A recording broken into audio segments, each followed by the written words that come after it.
Hey everyone, welcome back to the channel. So we have an interesting deal that you can take advantage of right now in order to stack up PlayStation Plus Premium.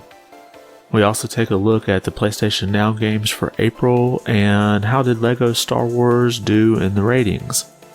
We have that and some new game announcements, but before we get started, if you like this video, be sure to give it a thumbs up. And if you haven't yet, consider subscribing. That's the best way to let me know you enjoy the content on this channel. Now let's get started.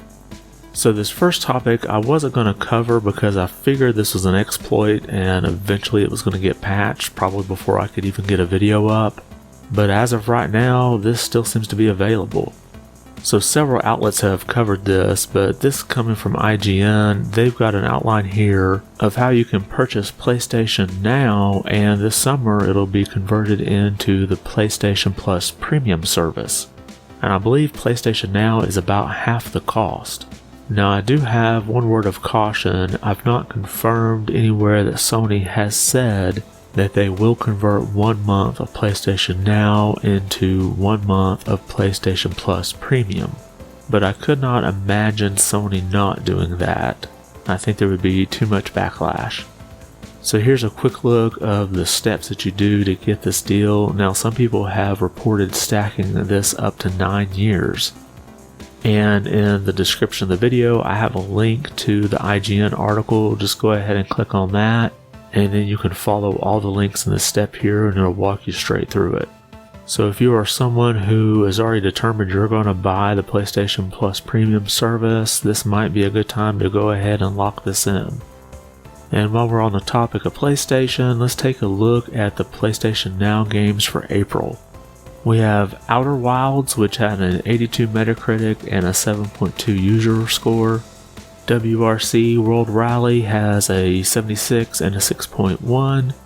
Journey to the Savage Planet has a 70 and a 7.4. And coming in last and definitely least, Werewolf the Apocalypse Earthblood at a 42 Metacritic with a 3.9 user score. So Outer Wilds has the highest score from both users and Metacritic on here, so that might be something you want to make sure you grab. Next, LEGO Star Wars The Skywalker Saga comes out today, and let's take a look here at the Metacritic score. Right now on the PlayStation 5, which had the most reviews, it has an 86, and there's only one mixed review and 15 positive. So if you're a fan of LEGO games, it looks like this is going to be one of the better ones in the series. I haven't played many of these games in a while, but this looks like one I may want to give a try. It always seemed like the LEGO games were a little bit easy for me, but as we've seen recently with Kirby, easy doesn't necessarily mean that it's not good gameplay. And now we have two game announcements that came out. First is coming from VGC. Lucasfilm Games has announced Return to Monkey Island, a follow-up to the acclaimed adventure game series led by the original writer and director Ron Gilbert. Gilbert will be creating the follow-up via his studio Terrible Toy Box in collaboration with Devolver Digital and Lucasfilm Games. Now they go on to add that many of the people involved with the original series are going to be involved here with creating this new one as well. And I think that's kind of important because most of the series is really known for its humor and writing. So if you're a fan of this series, I think it's a good bet that this game should turn out pretty well. And then finally we have Nobody Saves the World is coming to the PS4, PS5, and Switch. If you're not familiar with this game, it's a top-down action RPG, and this version is going to be adding local co-op.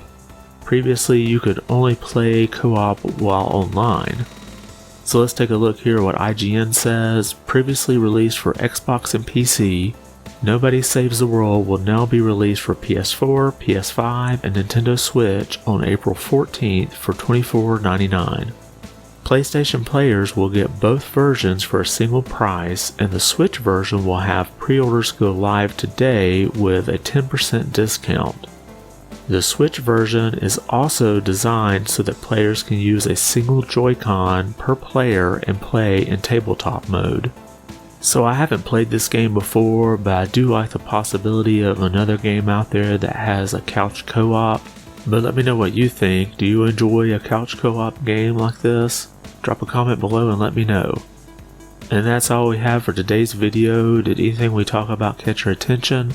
Are you planning to stack up PlayStation Now service in order to convert it to PlayStation Plus Premium at a deal? And what do you think of the LEGO games, specifically the Star Wars ones? Does the Skywalker Saga look like something you'll pick up? Drop a comment about that or anything else we talked about today. I want to thank you for watching and be good.